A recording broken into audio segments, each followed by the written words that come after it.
Hi hello ಎಲ್ಲರಿಗೂ ನಮಸ್ಕಾರ. ನಾನು ನಿಮ್ಮ ಸುಬ್ಬು ಮಡಿವಾಳ ಮಾತಾಡ್ತಾ ಇರೋದು.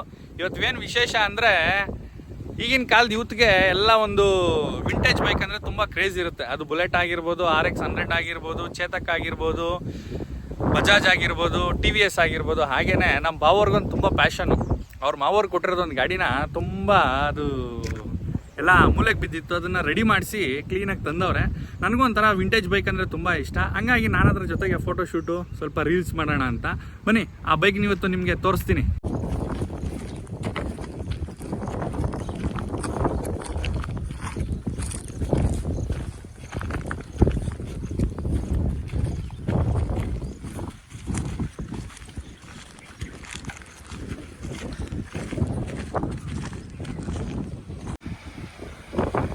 ಬನ್ನಿ ನೋಡೋಣ.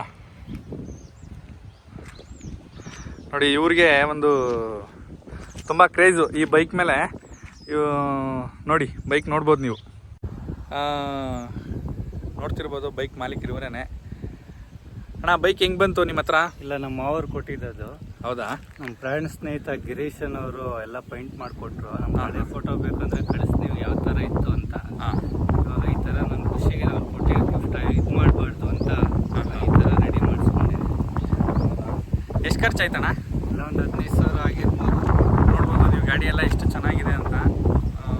ಎಲ್ಲ ಐಟಮ್ ಸಿಗ್ತಾ ಗಾಡಿದು? ಸಿಕ್ತು, ಒಂದು ಸ್ವಲ್ಪ ಹುಡುಕಾಡಿದ್ವಿ ಜಾಸ್ತಿ. ವಿಜಯಪುರ, ಹೊಸಕೋಟೆ, ವಿಜಯಪುರದಲ್ಲಿ ಏನು ಬೇಕೋ ಎಲ್ಲ ಸಿಗ್ತೈತೆ. ಮಾಡಿಸ್ಕೊಂಡವ್ರು ಯಾರಾನ ಇದ್ದರೆ ಹೋಗಿ ಅಲ್ಲಿ ಐಟಮ್ ಎಲ್ಲ ಸ್ಪೇರ್ ಎಲ್ಲ ಸಿಗ್ತೈತೆ, ತೊಗೊಂಡು ಮಾಡಿಸ್ಕೊಬೋದು.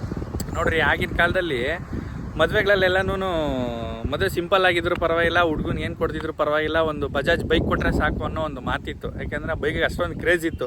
ಎಷ್ಟೋ ಜನ ಇವತ್ತು ನೆನಪಿಗೋಸ್ಕರನೇ ಅಂಥದ್ದು ಬೈಕ್ನ ಇಟ್ಟಿರ್ತಾರೆ.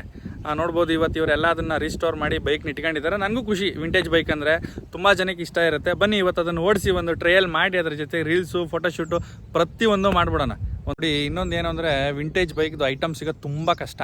ಅಂಥದ್ರಲ್ಲೂ ಐಟಮ್ ಸಿಕ್ಕಿ ಮಾಡೋರು ಪ್ರಾಪರಾಗಿ ಗ್ಯಾರೇಜವರು ರೆಡಿ ಇರಬೇಕು, ಮಾಡೋ ಅಂಥವನು ಅವನಿಗೆ ಟೆಕ್ನಿಕಲ್ ಗೊತ್ತಿರಬೇಕು. ಯಾರ ಹತ್ರನೂ ತೊಗೊಂಡೋಗಿ ಐಟಮ್ ಸಿಕ್ಕಿ ಕೊಟ್ಟು ರೆಡಿ ಮಾಡಿಸ್ಕೊಂಡು ಗಾಡಿ ಹಾಳು ಮಾಡ್ಕೊಡೋದು ಬೇಡ. ಯಾಕೆಂದರೆ ಕೆಲವೊಂದು ಎಷ್ಟೋ ಸೆಂಟಿಮೆಂಟ್ ಗಾಡಿಗಳಿರ್ತವೆ. ವಿಂಟೇಜ್ ಬೈಕ್ ಅಂದರೆ ಎಷ್ಟೋ ಸೆಂಟಿಮೆಂಟ್ಗಳಿರ್ತವೆ. ಹಾಗಾಗಿ ಹೇಳೋದು, ನೋಡಿ ಮಾಡಿ ಕ್ಲೀನಾಗಿರೋರ ಕಡೆ ಗಾಡಿ ರೆಡಿ ಮಾಡಿಸ್ಕೊಳ್ಳಿ. ಬನ್ನಿ ಓಡಿಸೋಣ, ಇದೊಂದು ರೈಡ್ ಮಾಡೋಣ. ಈಗ ನೋಡ್ಬೋದು, ವಿಂಟೇಜ್ ಬೈಕೇ ಫೀಲು. ಆ ಮಜ್ಜನೇ ಬೇರೆ ಬಿಡಿ.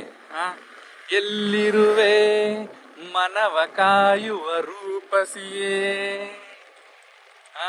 ಆ ಫೀಲೇ ಬೇರೆ ರೀ. ವಿಂಟೇಜ್ ಬೈಕಲ್ಲಿ ಓಡಿಸ್ತಾ ಇದ್ರೆ ಆ ಮಜ್ಜನೇ ಬೇರೆ. ಕೋಟಿಗಟ್ಲೆನೇ ಈ ಥರ ಫೀಲ್ ಸಿಗಲ್ಲ ರೀ. ವಿಂಟೇಜ್ ಬೈಕ್ ವಿಂಟೇಜ್ ಯಾವತ್ತಿದ್ರು ಹುಲಿನೇ ಅಂತಾರೆ. ಅದಕ್ಕೆ ಹೇಳೋದು, ವಿಂಟೇಜ್ ಬೈಕ್ನ ಕಾಪಾಡಿ ಉಳಿಸಿ ಅಂತ. ನೋಡ್ಬೋದು ನೀವು.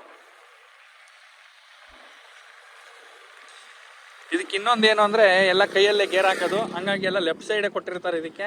ಪ್ರತಿಯೊಂದು ಗೇರು ಆಟೋಗೆ ಹಾಕೋ ಥರ ಇದಕ್ಕೆ ಲೆಫ್ಟ್ ಸೈಡೇ ಹಾಕ್ಕೊಬೇಕು. ಇದರಲ್ಲಿ ಲೆಫ್ಟ್ ಸೈಡ್ ಹ್ಯಾಂಡಲ್ ಮಾಡ್ಬೇಕು ಇದನ್ನು. ಹಂಗಾಗಿ ಇದಕ್ಕೆ ಪ್ರತಿಯೊಂದು ಇದು ಗೇರ್ ಆಗಿರ್ಬೋದು, ಕ್ಲಚ್ಚು ಎಲ್ಲ ಒಂದೇ ಸೈಡ್ ಇರುತ್ತೆ. ಇದಕ್ಕೆ ಲೆಫ್ಟ್ ಸೈಡ್ ಇರುತ್ತೆ. ಅದೊಂದು ಇದರಲ್ಲಿ ಈಗಿನ ಗಾಡಿಗಳಲ್ಲಿಲ್ಲ. ಹಂಗಾಗಿ ವೋಲ್ಟೇಜ್ ಬೈಕ್ ಅಲ್ವಾ, ಹಂಗಾಗಿ ವಿಂಟೇಜ್ ಬೈಕಿಗೆ ಪ್ರತಿಯೊಂದಕ್ಕೂ ಈ ಥರನೇ ಕೊಟ್ಟಿರ್ತಾರೆ. ಕೆಲವೊಂದು ಬೈಕಿಗೆ ಒಂದೊಂದು ಥರ ಇರುತ್ತೆ. ನೋಡಿ, ಇದಕ್ಕೆ ಈ ಥರ ಕೊಟ್ಟಿದ್ದಾರೆ.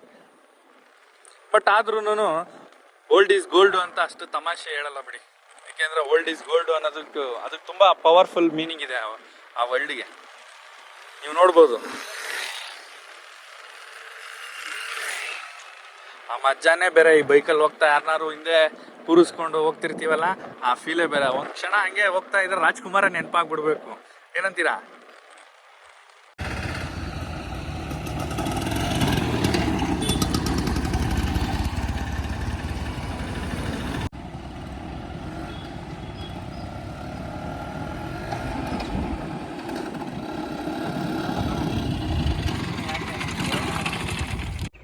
ನಾನಂತೂ ಬೈಕ್ ರೈಡ್ ಮಾಡಿದೆ, ಸೂಪರ್ ಒಳ್ಳೆ ಎಕ್ಸ್ಪೀರಿಯೆನ್ಸು. ಇನ್ನೊಂದೇನು ಅಂದರೆ, ನೋಡಿ, ಈ ಬೈಕಲ್ಲಿ ನೀವು ನೋಡ್ಬೋದು, ಸ್ಪೇಸು ತುಂಬಾ ಇರುತ್ತೆ ಇದಕ್ಕೆ. ವಿಂಟೇಜ್ ಬೈಕಿಗೆ ನೀವು ಅಲ್ಲೂ ನೋಡ್ಬೋದು, ಹೆವಿ ಸ್ಪೇಸ್ ಇದೆ, ಸಿಕ್ಕಾಪಟ್ಟೆ ಐಟಮ್ ತುಂಬ್ಕೊಬೋದು. ಇದರಲ್ಲೂ ಅಷ್ಟೇ ಹೆವಿ ಸ್ಪೇಸ್ ಇದೆ, ಸಿಕ್ಕಾಪಟ್ಟೆ ಐಟಮ್ ತುಂಬೋದು. ಇದರಲ್ಲಿ ಹೊಸ ಎಕ್ಸ್ಪೀರಿಯೆನ್ಸು ಏನು ಅಂದರೆ, ನೀವು ನೋಡ್ಬೋದು, ಒಂದು ಬ್ರೇಕ್ ಕಾಣಿಸ್ತಿದೆಯಲ್ಲ, ಬ್ರೇಕ್ ಇದನ್ನು ಕಾಲಲ್ಲಿ ತುಳಿಯೋದು. ಇದು ಹೊಸ ಎಕ್ಸ್ಪೀರಿಯೆನ್ಸು. ಓಕೆ, ಚೆನ್ನಾಗಿದೆ, ಹೊಸ ಎಕ್ಸ್ಪೀರಿಯೆನ್ಸು. ನೀವು ನೋಡ್ಬೋದು ಈ ಬೈಕಿಗೆ ಎಲ್ಲನೂ ಇಲ್ಲಿ ಕಾಲಿಟ್ಕೊಂಡು ಬ್ರೇಕ್ ತುಳಿಯೋ ಅಂಥದ್ದು ಹೊಸ ಎಕ್ಸ್ಪೀರಿಯನ್ಸು ಚೆನ್ನಾಗಿದೆ. ತಿರ್ಗಾ ಇನ್ನೊಂದು ನೀವು ನೋಡ್ಬೋದು, ಇದಕ್ಕೆ ಇಲ್ಲಿ ಪೆಟ್ರೋಲು ಆಫ್ ಆನ್ ಮಾಡೋದಂತೆ. ವಿಂಟೇಜ್ ಬೈಕಿಗೆ ಒಂದೊಂದು ಥರ ಡಿಫ್ರೆಂಟ್ ಇರುತ್ತೆ. ತಿರ್ಗಿ ಇನ್ನೊಂದು, ಈ ಬೈಕಲ್ಲಿ ಹೇಳೋದು ಮರೆತೆ, ತುಂಬ ಸ್ಪೆಷಲ್ ಏನು ಅಂದರೆ ಯಾವ ಬೈಕಲ್ಲೂ ಸ್ಟೆಪ್ನೇ ಇರಲ್ಲ ರೀ. ವಿಂಟೇಜ್ ಬೈಕ್ ಕೆಲವೊಂದು ಬೈಕಿಗೆ ಇರುತ್ತೆ, ಬಟ್ ಈಗಿನ ಬೈಕಲ್ಲಿ ಯಾವುದಕ್ಕೂ ಸ್ಟೆಪ್ನೇ ಇರಲ್ಲ. ಕಾರ್ಗಿರುತ್ತೆ, ಬಟ್ 4 ವೀಲ್ 3 ವೀಲ್ ಬೈಕ್ಸ್ ಇರ್ಬೋದೇನೋ ಮೋಸ್ಟ್ಲಿ. ವಿಂಟೇಜ್ ಬೈಕಲ್ಲಿ ಇರುತ್ತೆ, ಈಗೇನಿದ್ರು 4 ವೀಲ್ ವೆಹಿಕಲ್ಸಿಗೆ ಮಾತ್ರ ಇರುತ್ತೆ ನೋಡಿರಿ. ಇದಕ್ಕೆ ನಾವು ವೀಲ್ ಕೂಡ ಸ್ಟೆಪ್ನಿ ಕ್ಯಾರಿ ಮಾಡ್ಬೋದು, ಅದೊಂದು ಇದಕ್ಕೆ ಪ್ಲಸ್ ಪಾಯಿಂಟು. ಎಲ್ಲರೂ ಹೋದಾಗ, ಗಂಡ ಹೆಂಡ್ತಿ ಹೋದಾಗ ಪಂಚರ್ ಆಯಿತು, ಹಂಗೆ ಬಿಚ್ಚು ಹಂಗೆ ಹಾಕ್ಕೊಂಡು ಹಂಗೆ ಒಯ್ತಾ ಇರೋದಷ್ಟೇ. ಹಂಗಾಗಿ ಇದೊಂದು ತುಂಬ ಇದಕ್ಕೆ ಪ್ಲಸ್ ಪಾಯಿಂಟು. ಸ್ಟೆಪ್ನಿ ಇಟ್ಕೊಂಡು ಎಲ್ಲೋ ಗ್ಯಾರೇಜ್ ಇಲ್ಲ ಅಂದರೆ ಅದನ್ನು ತೊಗೊಂಡು ಹೋಗಿ ಹುಡುಕಿ ಗ್ಯಾರೇಜನ್ನು ಪಂಚರ್ ಹಾಕ್ಸ್ಕೊಂಡು ಹೋಗೋದಿದೆಯಲ್ಲ, ಅದು ತುಂಬ ರಿಸ್ಕು. ಹಂಗಾಗಿ ಇದಕ್ಕೆ ಅವ್ರು ತುಂಬ ಡಿಮ್ಯಾಂಡು. ಗಂಡಿನ ಕಡೆಯವ್ರು ಹೇಳ್ತಿದ್ರಂತೆ, ಮದುವೆ ಸಿಂಪಲ್ ಆಗಿದ್ರು ಪರವಾಗಿಲ್ಲ, ನಮಗೊಂದು ಬಜಾಜ್ ಬೈಕ್ ಒಂದು ವರದಕ್ಷಿಣೆ ಕೊಡಿ ಅಂತ. ನೋಡಿರಿ, ಆಗಿನ ಕಾಲದಲ್ಲಿ ಈ ಬೈಕು ಅಷ್ಟು ಮೋಡಿ ಮಾಡಿದ್ದಂಥ ಬೈಕ್ ಇದು. ಈ ಬೈಕ್ ಏನು ಅಂದರೆ ನಮ್ಮ ಮಾವನಿಗೆ ಅವ್ರ ಮಾವ ವರದಕ್ಷಿಣೆ ಕೊಟ್ಟಿದ್ರಂತೆ. ಮಗಳನ್ನ ಮದುವೆ ಆಗೋದಕ್ಕೆ ಹುಡುಗಿಯವರಪ್ಪ ನಮ್ಮ ಮಾವನಿಗೆ ವರದಕ್ಷಿಣೆ ಕೊಟ್ಟಿದ್ರಂತೆ. ಇವತ್ತು ನಮ್ಮ ಮಾವನ ಮಗಳನ್ನ ನಮ್ಮ ಬಾವವ್ರ ಮದುವೆ ಆಗಿರೋದಕ್ಕೆ ನಮ್ಮ ಮಾವ ವರದಕ್ಷಿಣೆ ಕೊಟ್ಟಿದ್ದಾರೆ. ಇದನ್ನು ನೋಡಿ, ಏನು ಸೆಂಟಿಮೆಂಟ್ ಇದೆ ರೀ ಬೈಕಿಗೆ.